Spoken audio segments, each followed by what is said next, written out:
ಪ್ರತಿಯೊಬ್ಬರಿಗೂ ಕೂಡ ಲೈಫಲ್ಲಿ ಒಂದು ಆಸೆ ಇರುತ್ತೆ. ಜೊತೆಗಿರ್ತಕ್ಕಂಥ ನಮ್ಮ ಪಾರ್ಟ್ನರ್ಸ್, ನಮ್ಮ ಲವ್ವರ್ಸ್, ನಮ್ಮ ವ್ಯಾಲ್ಯೂಸ್‌ನ ಅರ್ಥ ಮಾಡ್ಕೊಂಡ್ರೆ ತುಂಬಾ ಒಳ್ಳೇದು ಅಂತ ಎಲ್ಲರೂ ಫೀಲ್ ಮಾಡ್ತಾರೆ. ಬಟ್ ಕೆಲವೊಂದಿಷ್ಟು ಒಂದು ರಿಲೇಶನ್‌ಶಿಪ್ಪಲ್ಲಿ ಏನಂತ ಹೇಳಿದ್ರೆ, ಆ ಒಂದು ಭಾಗ್ಯ ಇರಲ್ಲ. ಲೈಕ್ ಜೊತೆಗಿರ್ತಕ್ಕಂಥ ಪಾರ್ಟ್ನರ್ಸ್ ಅರ್ಥ ಮಾಡ್ಕೊಳ್ತಿರಲ್ಲ. ಅವಾಗ ತುಂಬಾ ಕಷ್ಟ ಆಗ್ತಿರತ್ತೆ. ಯಾಕೆ ನಮ್ಮನ್ನ ಅರ್ಥ ಮಾಡ್ಕೊಳ್ತಿಲ್ಲ ಅಂತ ಕಣ್ಣೀರ್ ಹಾಕ್ತಿರ್ತಾರೆ. ಸೊ ಅವಾಗ ಅರ್ಥ ಮಾಡ್ಕೊಳ್ದೇ ಇದ್ದಾಗ ಏನ್ ಮಾಡ್ಬೇಕು ಅಂತ ಹೇಳ್ತೀನಿ ನಾನು. ಫಸ್ಟ್ ಟೈಮ್ ಚಾನಲ್ ನೋಡ್ತಾ ಇದ್ರೆ ಸಬ್ಸ್ಕ್ರೈಬ್ ಮಾಡಿ, ಸಪೋರ್ಟ್ ಮಾಡಿ. ಅಂಡ್ ಕೌನ್ಸಿಲಿಂಗ್ ಬೇಕಂದ್ರೆ ಸ್ಕ್ರೀನ್ ಮೇಲೆ ನಂಬರ್ ಹಾಕಿರ್ತೀನಿ, ಕಾಂಟ್ಯಾಕ್ಟ್ ಮಾಡಿ. ಅಂಡ್ ಎಲ್ರಿಗೂ ಶೇರ್ ಮಾಡಿ. ವಿಡಿಯೋ ಇಷ್ಟ ಆದ್ರೆ ಒಂದು ಲೈಕ್ ಕೂಡ ಮಾಡೋದನ್ನ ಮರಿಬೇಡಿ.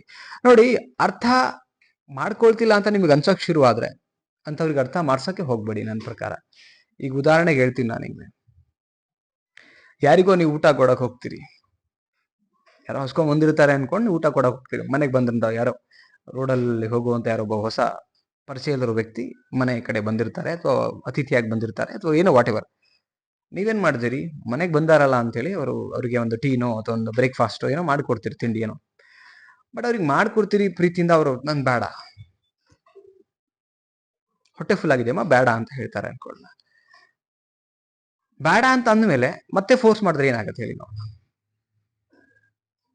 ನಿಮಗೆ ಗೊತ್ತಾಯ್ತು ತಾನೇ, ಅವ್ರ ತಿಂಡಿ ತಿನ್ನಲ್ಲ ಅಂತ ಗೊತ್ತಾಯ್ತು, ಅಥವಾ ನೀರು ಕುಡಿಯಲ್ಲ ಅಂತ ಗೊತ್ತಾಯ್ತು, ಅಥವಾ ಕಾಫಿನೂ ಕುಡಿಯಲ್ಲ, ಟೀನು ಕುಡಿಯಲ್ಲ ಅಂತ ಗೊತ್ತಾದ್ಮೇಲೆ, ನಿಮಗದು ಪ್ರಾಕ್ಟಿಕಲಿ ಗೊತ್ತಾದ್ಮೇಲೂ ಕೂಡ ಅಗೇನ್ ಆ ಎಕ್ಸ್ಪೆಕ್ಟೇಷನ್ ಇಟ್ಕೊಂಡು, ಅಥವಾ ತಿನ್ನು ತಿನ್ನು ಅಂತ ಯಾಕೆ ಅದನ್ನ ನೀವು ಬಲವಂತ ಮಾಡಕ್ ಹೋಗ್ತೀರಾ? ನನ್ನ ಪಾಯಿಂಟ್ ಅಂದ್ರೆ, ಅರ್ಥ ಮಾಡ್ಕೊಂಡ್ಮೇಲೂ ಅವ್ರ ಬಗ್ಗೆ ಅಗೇನ್ ಅವ್ರಿಗೆ ಫುಡ್ ಕೊಡಕ್ ಹೋಗ್ಬೇಡಿ ಅಂತ ನಾನು ಹೇಳ್ತಿರೋದು. ಬೇಡವಾ, ಬಿಟ್ಟು ಬಿಡಿ ಅಲ್ಲಿಗೆ. ನೀವು ತಗೊಂಬೇಡಿ. ಇಲ್ಲೂ ಅಷ್ಟೇ, ಜೊತೆಗಿರೋ ವ್ಯಕ್ತಿ, ನಾನು ಎಕ್ಸಾಂಪಲ್ ಕೊಟ್ಟೆ ಫುಡ್ ಬಗ್ಗೆ. ಜೊತೆಗಿರೋ ವ್ಯಕ್ತಿ ಯಾವಾಗ ಅರ್ಥ ಮಾಡ್ಕೊಳಕ್ಕೆ ಹೋಗ್ತಿಲ್ಲ ಅಂದಾಗ ಪದೇ ಪದೇ ಹೇಳಿ ಅರ್ಥ ಮಾಡಿಸೋದ್ರಲ್ಲಿ ಮುಟ್ಟಾಳರಾಗೋದು ನಾವೇನೆ. ಐ ಥಿಂಕ್ ಅದನ್ನ ಅವಾಯ್ಡ್ ಮಾಡ್ಬೇಕು ಅಂತ ಅನ್ಕೋತೀನಿ ನಾನು. ಯಾಕಂದ್ರೆ ಪದೇ ಪದೇ ಅರ್ಥ ಮಾಡಿಸೋದು it's a waste of time. ಅರ್ಥ ಮಾಡ್ಸಕ್ಕೆ ಹೋಗ್ಬೇಡಿ. ಅವ್ರಿಗೂ ಇರ್ಬೇಕು, ಇವ್ರನ್ನ ಅರ್ಥ ಮಾಡ್ಕೊಳ್ಳೋಣ, ಇವ್ರ ಲೈಫ್ ಸ್ಟೈಲ್ ಹೆಂಗೆ, ಅಥವಾ ಹೆಂಗೆ ಮಾನಸಿಕ ಆರೋಗ್ಯ, ಅಥವಾ ಏನ್ ಮಾತಾಡ್ತಾರೆ, ಹೆಂಗಿರ್ತಾರೆ, ಏನ್ ಎತ್ತ ಇಷ್ಟ ಕಷ್ಟ ಎಲ್ಲ ಅರ್ಥ ಮಾಡ್ಕೊಳ್ಳುವಂತ ಮನಸ್ಥಿತಿ ಅವರಲ್ಲಿ ಇತ್ತು ಅಂತ ಹೇಳಿದ್ರೆ ಓಕೆ, ಇನ್ನೊಂಚೂರು ನಮ್ಮ ಬಗ್ಗೆ ಮಾತಾಡೋಣ.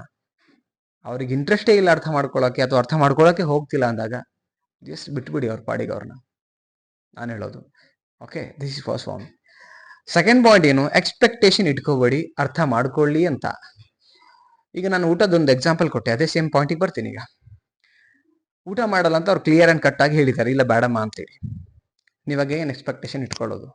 ಚೂರ್ ತಿನ್ನಿ ಅಣ್ಣ, ಸರ್ ಚೂರ್ ತಿನ್ನಿ, ಅಕ್ಕ ಚೂರ್ ತಿನ್ನಿ. ಏನಾಗತ್ತೆ, ನಿಮಗೆ ಹರ್ಟ್ ಆಗತ್ತೆ ಇಲ್ಲಿ. ಅವ್ರು ಬೇಡ ಅಂತ ಕ್ಲಿಯರ್ ಅಂಡ್ ಕಟ್ ಆಗಿ ನಿಮ್ಮನ್ನ ಅರ್ಥ ಮಾಡಿಸಿ ನಿಮಗೆ ಹೇಳಿದ ಮೇಲೂ, ಉತ್ತರ ಸಿಕ್ಕ ಮೇಲೂ ಕೂಡ ಅಗೇನ್ ನೀವು ಅವ್ರಿಗೆ ಎಕ್ಸ್ಪೆಕ್ಟೇಷನ್ ಇಟ್ಕೊಂಡು ತಿನ್ಸಕ್ ಹೋಗ್ತಿರಲ್ಲ. ತಪ್ಪು ಯಾರ್ದು? Same as it is.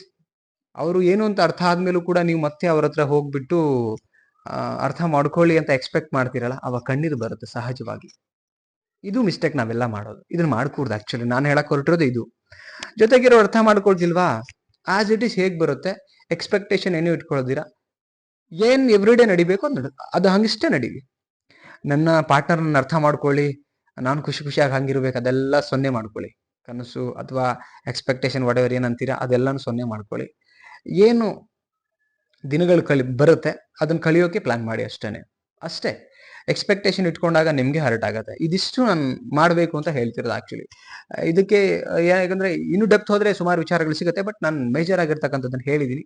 Yes exactly ಅನ್ಸಿದ್ರೆ ಅದನ್ನ ಕಮೆಂಟ್ ಸೆಕ್ಷನ್ ಅಲ್ಲಿ ನಿಮ್ಮ ಮನಸ್ಸಿಗೆ ಕಮೆಂಟ್ ಮಾಡಿ ತಿಳಿಸಿ. ವಿಡಿಯೋ ಬಗ್ಗೆ ಮಾತ್ರ ಅದನ್ನ ಇರ್ಲಿ, ಇನ್ನೇನೋ ಒಟ್ರಾಯಿಸಿ ಮಾಡೋದು ಬೇಡ ಕಮೆಂಟ್ನ ಅಂತ ಹೇಳ್ತಾ, ಅಂಡ್ ಲೈಕ್ ಮಾಡಿ ಇಷ್ಟ ಆದ್ರೆ ವಿಡಿಯೋ ಅಂತ ಹೇಳ್ತಾ, ಅಂಡ್ ಎಲ್ರಿಗೂ ಶೇರ್ ಮಾಡಿ. ಮತ್ತೊಂದು ಟಾಪಿಕ್ ಅಲ್ಲಿ ಸಿಗ್ತೀನಿ. Thank you so much.